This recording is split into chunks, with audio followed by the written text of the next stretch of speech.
Presiden Jokowi menyebut saat ini rumput laut dalam bentuk mentah paling banyak diekspor. Padahal rumput laut dalam bentuk olahan diyakini akan memberikan nilai tambah yang menguntungkan. Lebih lanjut, Presiden mengungkapkan bahwa saat ini jumlah petani rumput laut mencapai 63.000 dengan produksi tahunan sebesar 10,2 juta ton. Assalamualaikum warahmatullahi wabarakatuh. Seperti berita yang telah kita lihat, bahwasanya Indonesia memiliki potensi rumput laut terbesar kedua di dunia. Pemerintah sudah melakukan hilirisasi terkait potensi rumput laut yang telah ada. Sebagai anak muda yang kreatif dan inovatif, sudah seharusnya kita mendukung hilirisasi pemerintah. Oleh karena itu, kami dari kelompok 4 dengan bangga mempersembahkan karya kami yang berjudul Potensi Rumput Laut sebagai bahan utama pembuatan industri dodol tradisional. Melalui video ini, kami akan mempresentasikan hasil karya yang telah kami buat. Sebelumnya, perkenalkan saya, Suzana Hasmi, dengan NIM J1A 022080, akan memandu presentasi kali ini. Untuk selanjutnya, kita akan masuk ke pemateri yang pertama. Untuk pemateri pertama, dipersilahkan. Baik, saya Tirana Fitriani akan menjelaskan mengenai latar belakang dan kondisi produksi rumput laut di NTB. Rumput laut atau alga laut adalah salah satu sumber daya laut yang memiliki potensi ekonomi dan ekologis yang besar. Rumput laut sebagai salah satu bahan pangan yang kaya nutrisi telah mendapatkan perhatian yang lebih besar di kalangan konsumen dan produsen makanan. Rumput laut merupakan sumber nutrisi yang melimpah, mengandung berbagai vitamin, mineral, dan serat yang bermanfaat bagi kesehatan tubuh. Selain itu, rumput laut juga memiliki potensi sebagai bahan baku untuk berbagai produk olahan makanan. Di Nusa Tenggara Barat, rumput laut sangat melimpah sehingga dapat menjadi peluang ekonomi yang sangat menggiurkan bagi masyarakat pesisir selatan Kabupaten Lombok Timur. Terbukti mereka mampu memproduksi dodol dari rumput laut yang punya variasi rasa bermacam-macam. Dodol adalah makanan tradisional yang umumnya terbuat dari ketan, kelapa, dan gula dan telah dikenal luas di berbagai daerah di Indonesia. Kombinasi dodol dengan rumput laut tidak hanya menawarkan keunikan dalam rasa dan tekstur, tetapi juga meningkatkan nilai gizi produk tersebut. Karena mayoritas wilayah Lombok yang merupakan area kepulauan, membuat keadakan pasokan rumput laut yang bisa dipanen secara berkala tersebut menjadi alasan utama hadirnya dodol rumput laut ini. Kemudian, kondisi produksi rumput laut di NTB. Pada Provinsi NTB, khususnya Pulau Lombok dan Sumbawa, dikenal sebagai salah satu daerah penghasil rumput laut utama di Indonesia. Rumput laut jenis Capapicus alparezi dan Eucheuma denticulatum adalah jenis yang umum dibudidayakan. Daerah pesisir di NTB seperti Lombok Timur, Lombok Utara, Sumbawa, dan sekitarnya memiliki kondisi perairan yang mendukung. Budidaya rumput laut di NTB umumnya dilakukan menggunakan metode tambak. NTB memiliki kapasitas produksi rumput laut yang signifikan dan produk rumput laut dari daerah ini seringkali diolah menjadi berbagai produk makanan lainnya. Produksi rumput laut di NTB tidak hanya memenuhi kebutuhan pasar domestik, tetapi juga diekspor ke pasar internasional. Komoditas ini memberikan kontribusi penting terhadap pendapatan petani dan ekonomi lokal. Baik, itulah latar belakang dan kondisi produksi yang telah disampaikan oleh rekan saya. Selanjutnya kita masuk ke pemateri kedua. Untuk pemateri kedua, saya persilahkan. Baik, saya Triananda Salsabila akan menjelaskan mengenai proses produksi dodol rumput laut. Proses produksi dodol rumput laut sendiri dimulai dengan menggabungkan teknik pembuatan dodol secara tradisional dengan penambahan rumput laut untuk meningkatkan nilai gizi dan menciptakan cita rasa yang baru dan unik. Adapun langkah-langkah proses pembuatan dodol rumput laut ini dimulai dari persiapan bahan. Nah, bahan-bahan dikumpulkan, terutama bahan utamanya yaitu rumput laut, dan ada juga gula, santan, garam, dan bahan tambahan lainnya. Selanjutnya ada pembersihan rumput laut, di mana rumput laut yang sudah dikumpulkan kemudian dicuci bersih dengan air bersih, kemudian direndam dalam air selama beberapa jam hingga tekstur rumput laut menjadi sedikit lebih lunak. Setelah itu baru ditiriskan dan dipotong-potong menjadi bagian yang lebih kecil lagi. Selanjutnya ada pengolahan rumput laut, di mana rumput laut tadi kemudian direbus dengan air mendidih hingga teksturnya menjadi lunak. Setelah itu baru kemudian dapat dihaluskan atau diblender hingga rumput laut tersebut menjadi lebih halus. Selanjutnya ada pembuatan adonan dodol. Nah, rumput laut dan bahan-bahan lainnya seperti santan, gula, garam, dan lain sebagainya dicampurkan dalam satu wadah yang dalam hal ini menggunakan panci. Kemudian dimasak dengan api kecil sambil terus diaduk hingga mengental. Selanjutnya ada pemantauan konsistensi, di mana adonan tadi terus diaduk hingga mencapai konsistensi kekentalan yang diinginkan. Selanjutnya ada penuangan dan pendinginan. Nah, adonan yang sudah mencapai konsistensi kekentalan yang diinginkan kemudian dituangkan ke dalam cetakan yang telah diolesi minyak atau dilapisi dengan plastik. Kemudian ditunggu atau dibiarkan hingga mendingin dan mengeras dalam suhu ruang. Selanjutnya ada pemotongan dan pengemasan, di mana setelah adonan tersebut mengeras kemudian dapat dipotong sesuai dengan ukuran keinginan masing-masing. Setelah itu baru dapat dikemas dalam kemasan yang bersih dan rapat, dan jangan lupa untuk diberi label.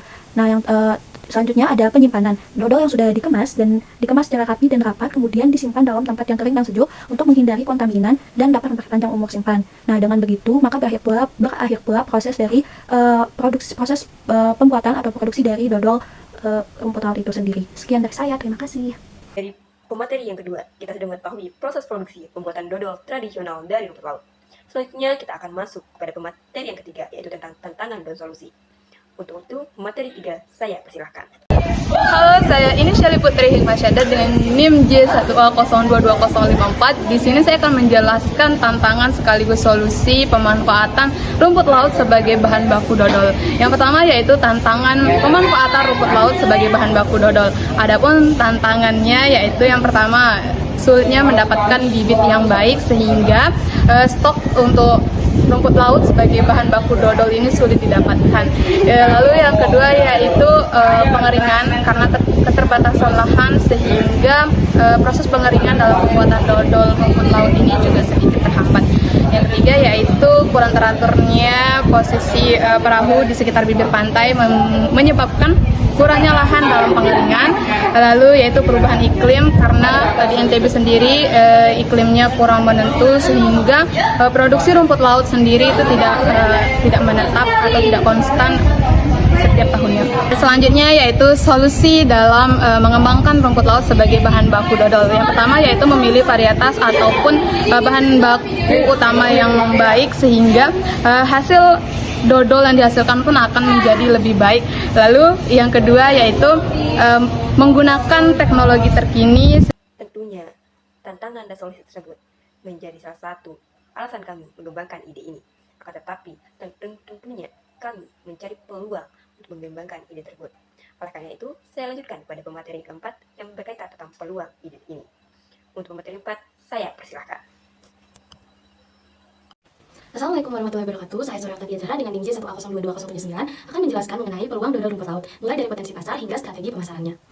Baik, yang pertama, potensi pasar. Potensi pasar di sini dibagi menjadi dua, yaitu potensi pasar lokal dan potensi pasar global. Potensi pasar lokal terdiri atas peningkatan kesadaran kesehatan. Saat ini masyarakat sudah banyak yang menyadari pentingnya mengkonsumsi makanan yang sehat dan bergizi. Makanan yang sehat dan bergizi dapat kita peroleh dari bahan-bahan alami, seperti salah satunya adalah rumput laut. Sehingga dodol rumput laut dapat menjadi makanan ataupun cemailan yang dapat dikonsumsi yang mengandung banyak nutrisi yang bermanfaat bagi kesehatan. Yang kedua adalah permintaan pasar untuk produk inovatif. Saat ini pasar lokal banyak mencari produk makanan inovatif yang menggabungkan tradisional dan modernitas. Dodol rumput laut menawarkan kombinasi unik antara dodol tradisional dengan tambahan manfaat kesehatan. Yang ketiga, adanya pasar-pasar tradisional dan pusat oleh-oleh dapat menjadi tempat strategis untuk memperkenalkan dodol rumput laut ini sendiri, terutama di daerah-daerah yang terkenal dengan wisata kuliner yang sangat kuat. Selanjutnya adalah potensi pasar global. Yang pertama, sama halnya seperti pasar lokal, pada pasar global juga terdapat permintaan untuk makanan sehat. Makanan berbasis rumput laut kini semakin populer di pasar internasional karena banyak mengandung manfaat bagi kesehatan dan sifatnya yang ramah lingkungan. Oleh karena itu, tren ini dapat menjadi peluang bagi dodol rumput laut untuk memasuki pasar global. Yang kedua adalah melakukan ekspor ke negara yang memiliki tingkat konsumsi rumput laut yang tinggi. Negara-negara seperti Jepang, China, dan Korea Selatan merupakan negara yang memiliki budaya konsumsi rumput laut yang sangat kuat. Oleh karena itu, dodol rumput laut sendiri dapat menjadi produk yang inovatif dan bisa menarik minat para konsumen di negara-negara tersebut. Selanjutnya saya akan menjelaskan mengenai strategi pemasaran yang efektif. Yang pertama dilakukan dengan cara identifikasi dan segmentasi pasar yang dilakukan dengan mengelompokkan berdasarkan demografi kebutuhan pasar lokal dan pasar global. Selanjutnya akan berfokus kepada produk dodol rumput laut mulai dari informasi gizi, kemasan yang menarik, pemilihan merek yang mudah diingat, dan juga mendapatkan sertifikasi kualitas dan uji laboratorium yang dapat meningkatkan kredibilitas produk di mata konsumen. Selanjutnya, untuk strategi pemasaran akan dilakukan melalui pemasaran digital seperti melalui sosial media, Instagram, WhatsApp, Facebook, dan lain-lain. Kemudian akan berpartisipasi dalam event-event besar dan pameran untuk memasarkan produk dodol rumput laut. Yang selanjutnya adalah kolaborasi dengan influencer-influencer untuk mempromosikan dodol rumput laut di sosial media. Yang terakhir adalah variasi produk dengan cara mengembangkan variasi produk dodol rumput laut dengan berbagai rasa atau tambahan untuk menarik lebih banyak segmen pasar. Dari materi tersebut dapat tersimpulkan bahwa Nusa Tenggara Barat memiliki potensi rumput laut yang sangat besar, terutama di bagian pesisir Lombok Timur. Rumput laut dapat dimanfaatkan sebagai bahan baku pembuatan dodol yang merupakan makanan khas tradisional Indonesia. Dodol sendiri sangat terkenal di semua kalangan, baik yang muda maupun yang tua. Tentunya dalam pengembangan produk ini, kita akan mengalami kendala-kendala dalam mencapai pasar nasional maupun pasar global. Akan tetapi dengan manajemen yang sangat baik, kita akan dapat mengatasi kendala-kendala tersebut dengan mengatur strategi untuk mencapai pasar nasional dan pasar global. Sekian presentasi dari kelompok kami. Apabila ada kesalahan, maka kami mohon maaf sebesar-besarnya. Saya, Suzana Hasmi, selaku pemandu presentasi ini, pamit undur diri. Wassalamualaikum warahmatullahi wabarakatuh.